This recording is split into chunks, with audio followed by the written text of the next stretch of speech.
Olá, vamos dar continuidade à nossa aventura aqui com a cinemática. Para a gente já chegar chegando, como de costume, vamos lembrar das coisas que nós falamos até agora.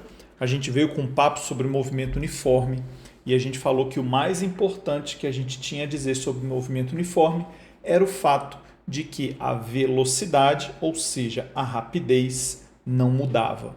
Então, quando se fala em movimento uniforme, você tem que pensar que a rapidez não muda. E essa é a base para a gente poder usar o equacionamento que a gente desenvolveu aqui.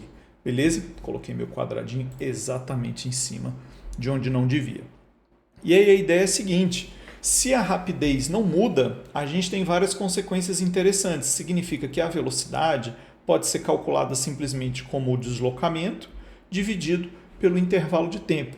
E a partir disso, nós chegamos à seguinte conclusão: a gente falou que ΔS era a posição final menos posição inicial e que o tempo era tempo final menos tempo inicial, e que a partir disso, sabendo que todo experimento começa com tempo inicial zero, a não ser que se diga o contrário, a gente escreveu que a velocidade vezes o tempo era S menos S0, e por fim a gente chegou na função horária da posição, em que S é igual a S0 mais VT.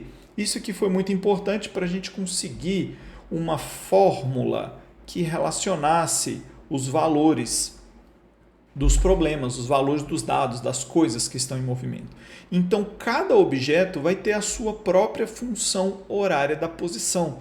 E por que eu posso chamar isso aqui de função? Porque eu posso ir e colocar isso aqui num gráfico em que a posição aparece aqui, por exemplo, em metros ou quilômetros, sei lá, no eixo vertical, e que o tempo aparece aqui embaixo, no eixo horizontal, em segundos, em hora, em minutos, seja lá como for.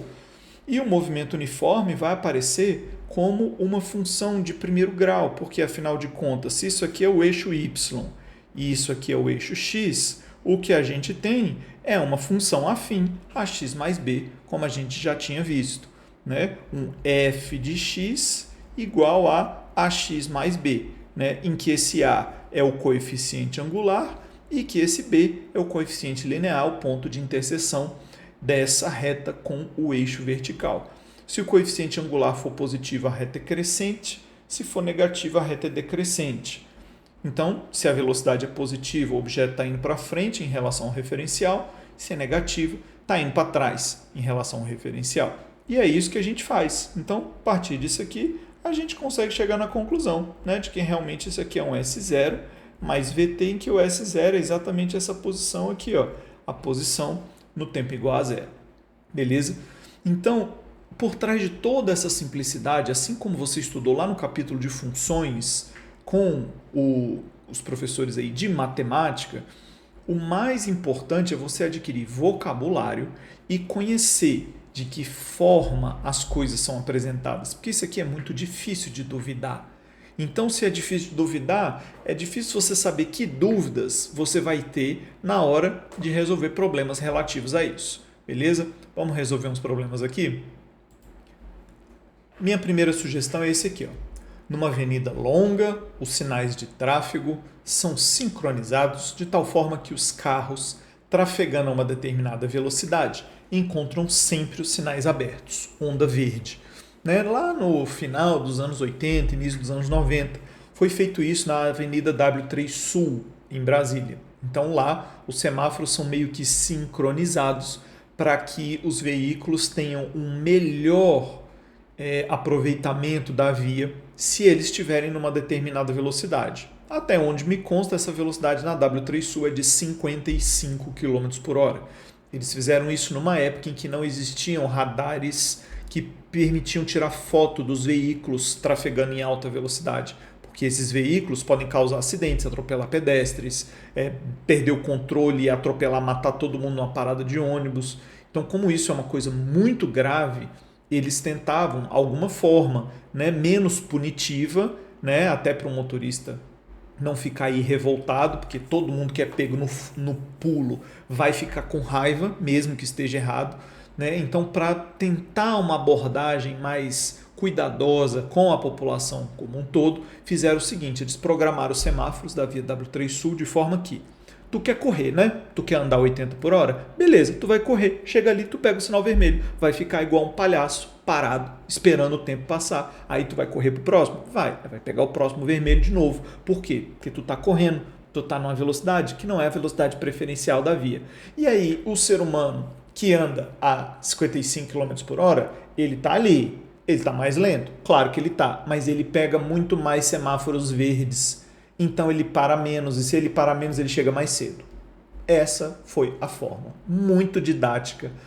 Saiu em jornal na época, né? O pessoal duvidava. Tudo que sai de novo tem um povo para duvidar, né?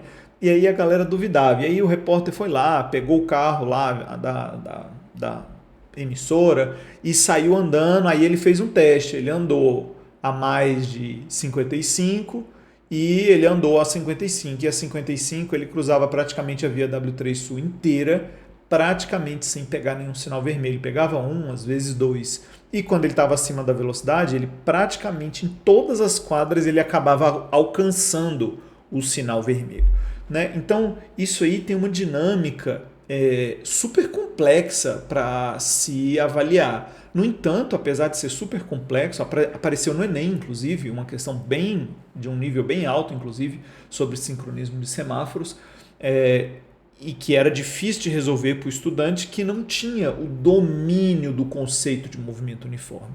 Então, mais do que chegar à resposta nesse problema, é você compreender onde estão os conceitos básicos de movimento uniforme na solução do problema.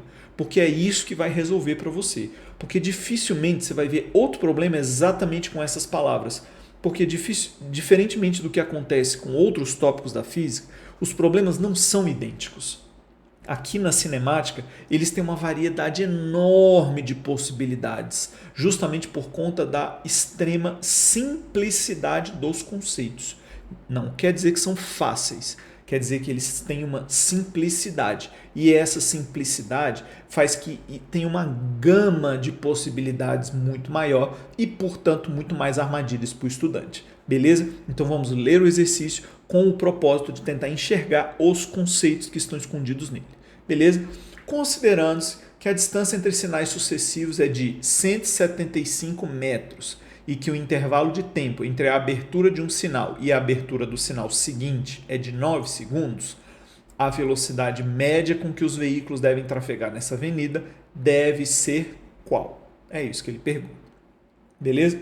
Então, vamos ilustrar o problema. Deixa eu sair daqui para você enxergar melhor como as coisas estão distribuídas. Beleza? Então, a primeira coisa é a seguinte. Tem aqui um semáforo. Aí, na avenida, mais à frente, tem outro semáforo. E aí, mais à frente, tem outro semáforo, aí outro semáforo, e assim sucessivamente. Mas vamos pegar somente dois. Nesses dois, ele fala que a distância entre eles é de 175 metros.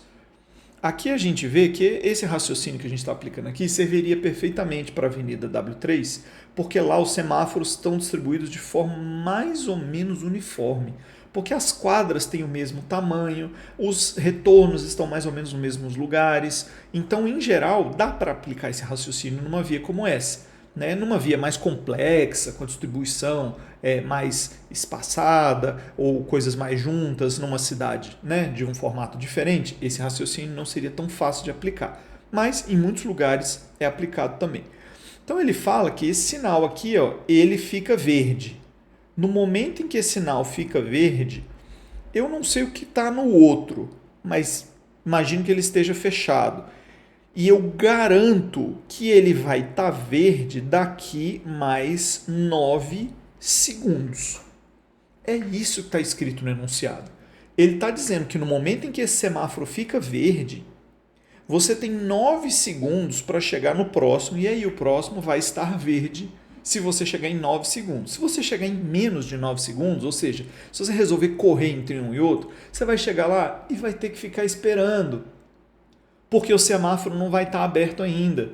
É assim que o semáforo trava o motorista que tentar correr, Porque ele pode até correr, mas ele vai correr para pegar o sinal vermelho.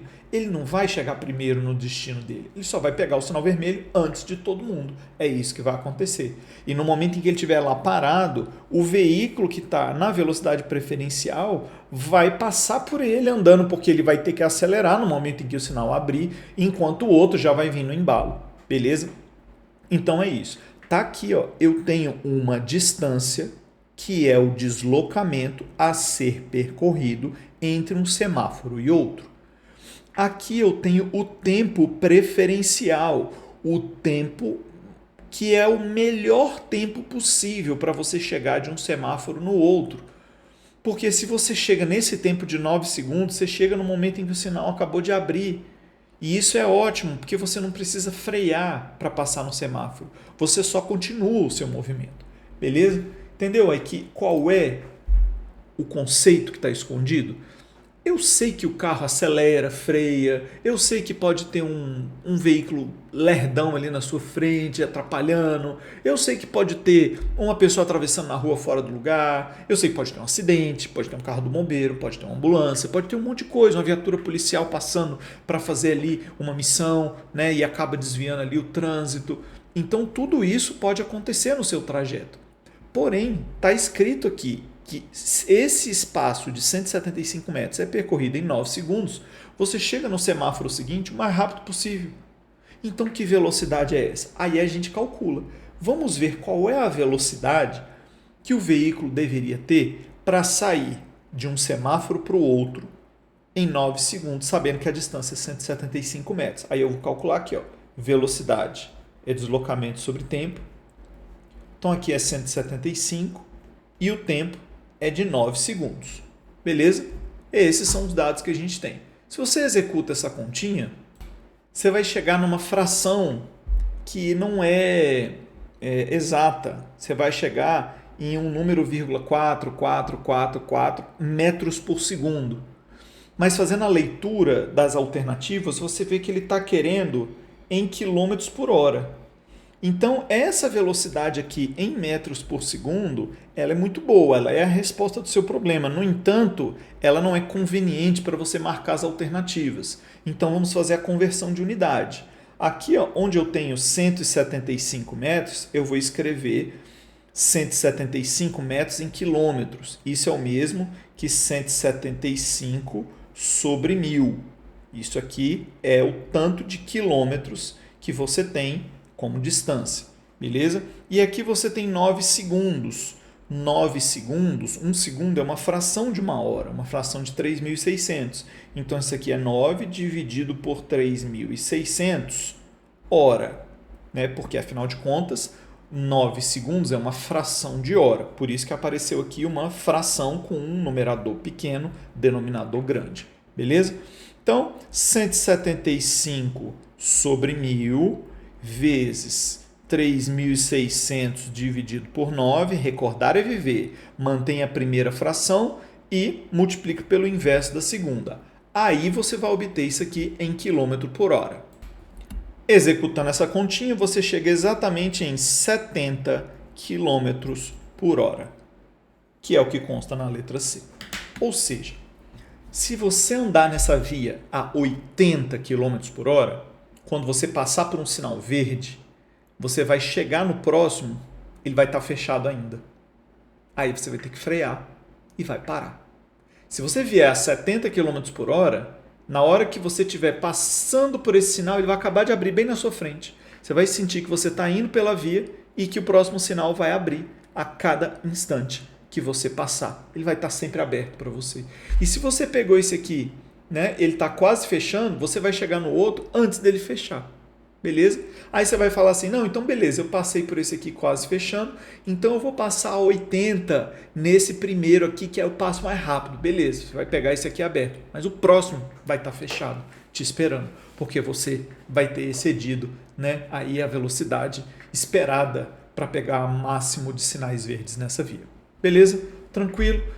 A aplicação da fórmula é simples. A utilização da unidade é muito simples, é muito tranquila.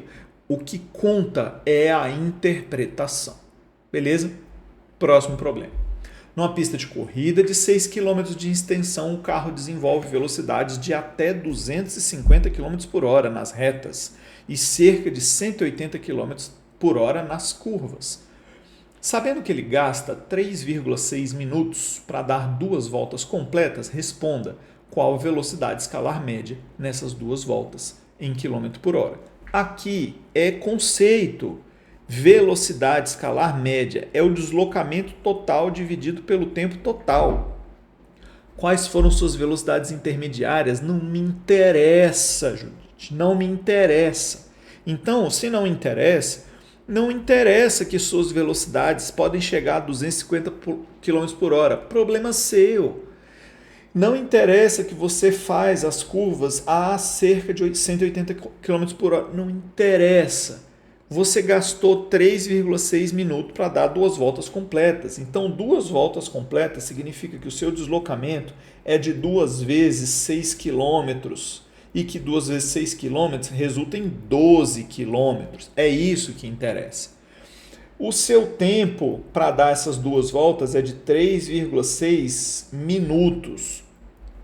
Eu não queria o tempo em minutos, eu queria em horas para poder botar na fórmula.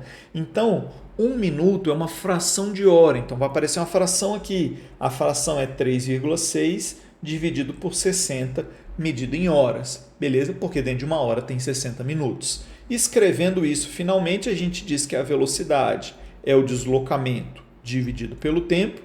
O deslocamento aqui no caso em quilômetros é 12 e o tempo 3,6 sobre 60. Então isso aqui é 12 vezes 60 sobre 3,6. Recordar é viver. Mantém a primeira fração e multiplica pelo inverso da segunda. Fazendo então essa continha, você vai chegar em exatamente 200. 200 o quê? Quilômetros por hora, porque a distância está em quilômetro e o tempo está em horas. Então a velocidade escalar média nessas 2 voltas foi de 200 km por hora. E para chegar nesse número não usa em nada a velocidade das retas nem a velocidade das curvas, porque não interessa. Velocidade escalar média é distância sobre tempo. Beleza? Vamos avançar? A figura a seguir mostra 2 móveis pontuais em movimento uniforme com velocidades escalares de módulo 11 e 4 metros por segundo. A situação representada na figura corresponde a um instante t igual a 0. Eu quero saber onde e quando ocorre o encontro dos móveis. Aqui tem várias maneiras de resolver, utilizando os conceitos de função horária da posição que nós fizemos até agora. Função horária da posição do móvel A é a posição inicial do móvel A mais a velocidade do móvel A vezes o tempo. Função horária da posição do móvel B, posição inicial do móvel B mais velocidade do móvel B vezes o tempo. Então, arrumando isso aqui, a posição do móvel A ao longo do tempo será a posição inicial dele 20 mais a velocidade dele. A velocidade do móvel A está escrito que é 11 vezes o tempo. Então, essa fórmula me dá para qualquer instante de tempo a posição do móvel A. Por isso essa fórmula é tão poderosa e por isso a gente começa o exercício fazendo ela. Beleza? Posição inicial do móvel B vai ser mais à frente um pouquinho, 90. Então, a posição do móvel B ao longo do tempo vai ser 90. O móvel B também está indo para lá, então a velocidade dele também é positiva, mais 4 vezes o tempo. Beleza? E aí são essas as 2 fórmulas que aparecem como as 2 funções horárias da posição desses 2 móveis. E o momento do encontro ocorre na situação em que a posição de um é igual à posição do outro. Então, para a posição do móvel A ser igual à posição do móvel B, basta que 20 mais 11t seja igual a 90 mais 4t. Passando 4t subtraindo para o lado de lá, a gente vai ter 11 menos 4. 11, 10, 9, 8, 7. 7t vai ser igual a 90 menos 20. 70. Então, esse tempo t é igual a 10. 10 o quê?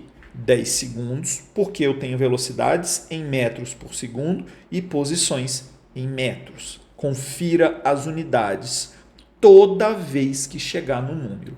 Aqui na cinemática isso é muito crítico.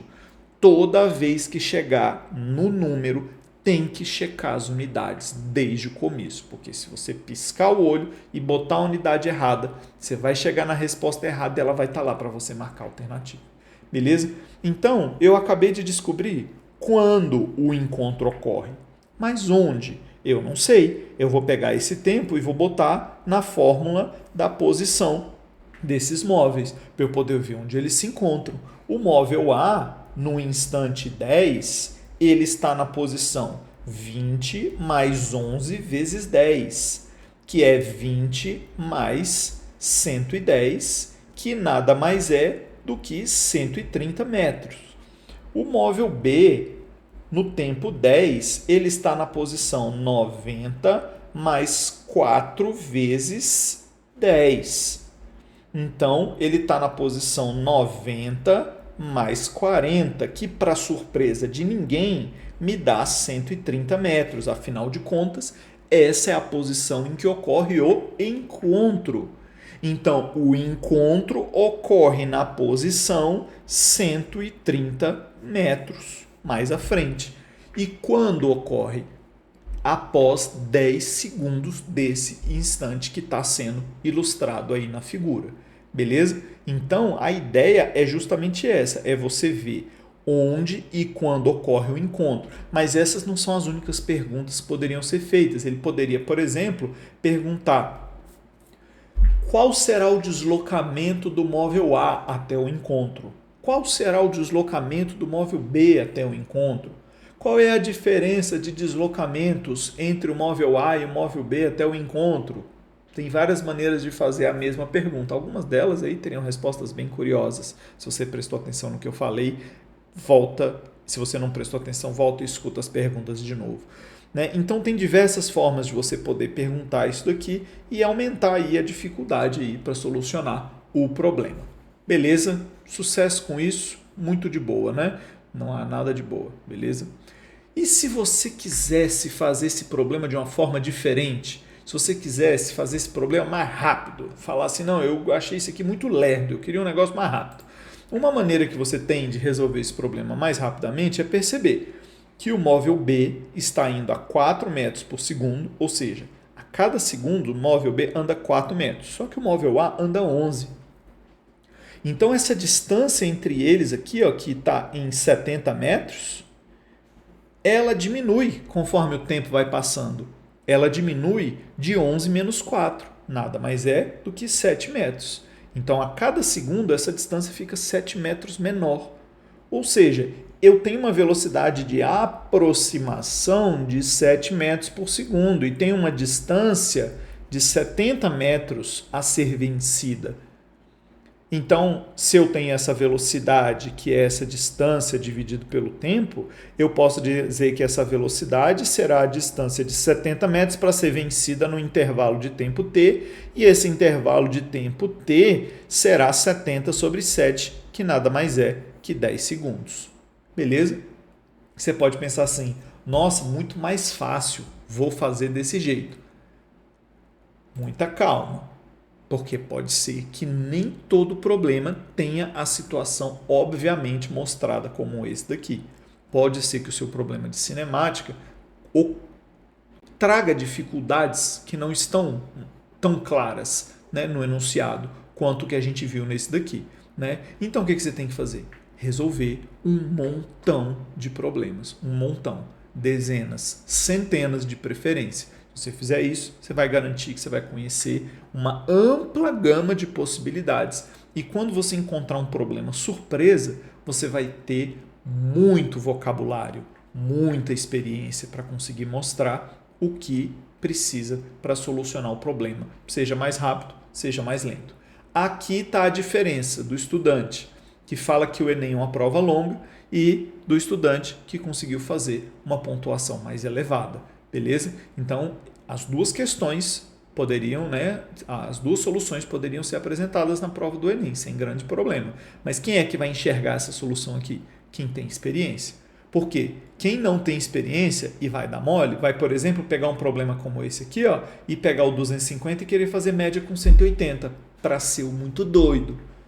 para ser o diferentão que quer resolver rápido. Aí ele vai pegar os números e vai fazer tudo errado e não vai chegar a lugar nenhum, naturalmente. Beleza? Então, para solucionar os problemas, você precisa resolver e treinar. Beleza? Isso aqui é um tipo de exercício que você consegue repetir muito, porque existe uma grande variedade de problemas de cinemática nos livros para você poder resolver.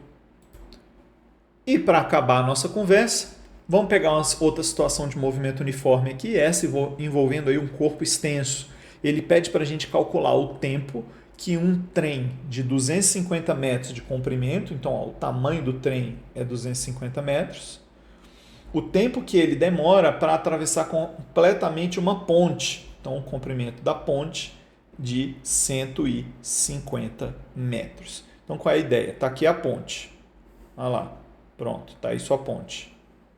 Aí o trem vem vindo, né? Esse aqui é o trilho. Aí o trem tem que passar ali na ponte, beleza? É isso aí, ó. Vou botar aqui a ponte. Ainda bem que eu não dependo de desenhar para viver, né? Então, imagina aqui o trem, tá aqui com as suas várias composições, o trenzinho está chegando e o trem está vindo. Esse trem, ó, tem 250 metros e essa ponte tem 150 metros. Eu quero saber o tempo para a travessia, beleza? Aqui tem várias maneiras de você fazer isso. A ideia é você perceber o seguinte: a travessia da ponte começa no instante em que a frente do trem chega nesse ponto aqui. E a travessia termina no momento em que a traseira do trem passou por ali. Então, a traseira do trem acaba o movimento aqui e a frente do trem começa o movimento aqui. Beleza? Uma outra maneira que você tem de pensar isso é encaixar o trem exatamente no momento em que ele começa a travessia. Está bem aqui, ó. E a ponte está por aqui. E você imaginar quanto esse trem tem que andar para poder chegar até o final. Então você vai pensar, se a traseira do trem tem que passar aqui, então eu vou precisar que a traseira do trem ande isso aqui tudo. Ou seja, o trem tem que andar os 250 metros dele mesmo e, além disso, ele tem que andar os 150 metros da ponte. Com isso, a gente resolve facilmente, porque a gente acabou de descobrir que o deslocamento do trem é 250 mais 150. Fazendo essa continha, 200 mais 100 dá 300, 50 mais 50 dá 400. Então, a gente tem 400 metros. Claro que essa unidade de medida não é boa, porque eu estou querendo a velocidade em km por hora. Então, a distância percorrida vai ser de 0,4 km, convertendo aqui a unidade de medida. Aí eu escrevo que a velocidade é deslocamento sobre o tempo. Vou dizer que o deslocamento é 0,4, o tempo é meu sonho e a velocidade é 72. Você vai chegar que o tempo que passou é 72, ou é 0,4 dividido por 72. Isso aqui vai estar em hora. Aí, se você quiser esse tempo em minutos, em segundos, você multiplica ele por 60 ou por 3.600. Beleza? Você pode achar esse caminho muito ruim e pode escolher converter 72 km por hora para metros por segundo e manter a sua distância em metros. Isso também funciona. Que aí você pega e fala que a velocidade é o deslocamento sobre o tempo.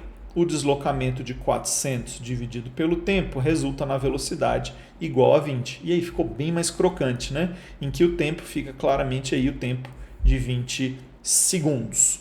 400 dividido por 20 segundos. Beleza? Então, as duas soluções são corretas, as duas soluções chegam a uma resposta válida.